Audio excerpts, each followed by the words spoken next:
As a teacher, I spend a lot of my time in the classroom trying to get the attention of my students. Generally, this involves me having to raise my voice to reach above the chatter and the chit chat, and that's not good for my voice. I don't want to strain it, so I've been thinking about some better ways to get the attention of my students. When I lived in New York, I remembered the New Yorkers grabbing the attention of taxis with a really loud taxi whistle.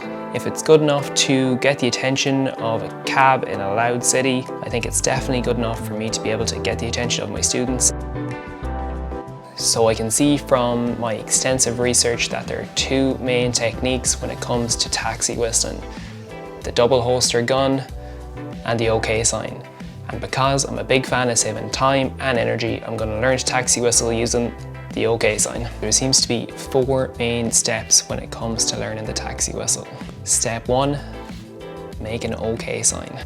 Step 2 is to lick your lips, and that's actually where the term wet your whistle comes from. Step 3 is to fold your tongue back over itself using your OK sign. The final step is just to practice blowing. And keep practicing until you can effectively whistle. So it's day 1, hour 0. I'm going to set a timer and I'm going to do a practice session. I don't know how long it's going to take me to do this, so I'm going to belt away and see how long it takes to learn. Whew. Oh, I feel dizzy already. I'm only 30 seconds in. Oh, it got me in the eye. I feel like Ron in the Philosopher's Stone when Fluffy drooled all over him. Yuck. Oh, I feel like it's kind of actually maybe getting there.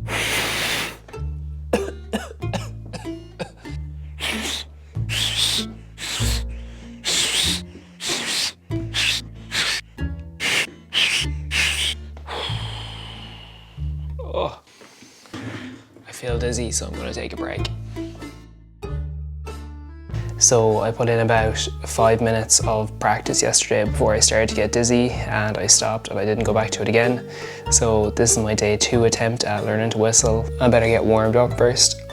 She sells seashells by the seashore. Okay, I'm at the 5-minute mark again and I'm starting to feel really dizzy. I'm going to give it a few more attempts and then I'm going to have to stop again because, oh my god, I feel so lightheaded after doing this for 5 minutes straight. Okay, so at the end of day 2, I've done about another 10 minutes practice. I still don't feel like I've got anywhere. I'm gonna practice again tomorrow and hopefully see if I can get any better.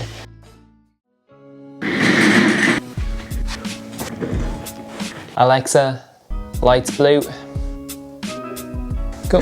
I spent 10 minutes over the last 2 days trying to learn how to whistle. 5 minutes on day 1, 5 minutes on day 2. The main problem I was having was that after 5 minutes practice, I start to get really dizzy and I have to stop. I'm gonna blast away and set a timer for 5 minutes again, do the practice, see if I can get some kind of whistling sound going and hopefully improve from there. Warm up. Ted, fed, Fred, bread. Fed, Ted, bread, Ted, fed, Fred, bread, fed. Ugh, okay, I can't do that tongue twister. Oh.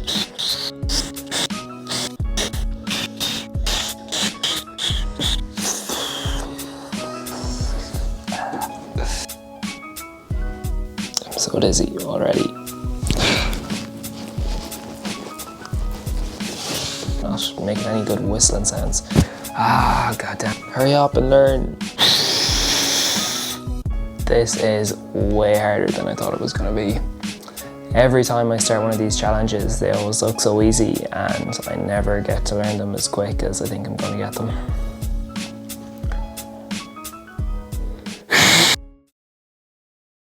It's day 4.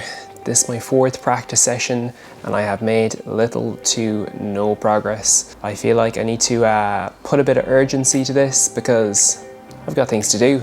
I'm going to blast out a bit of practice today and hopefully by the end of this practice session I'm going to be able to at least make a decent whistling sound. Believe it or not, I'm actually starting to get some sound with the whistle.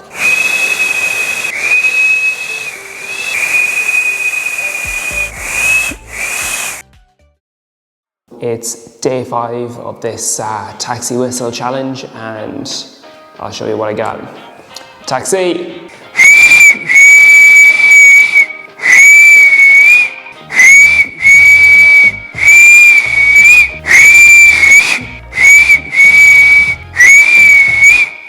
Thank God.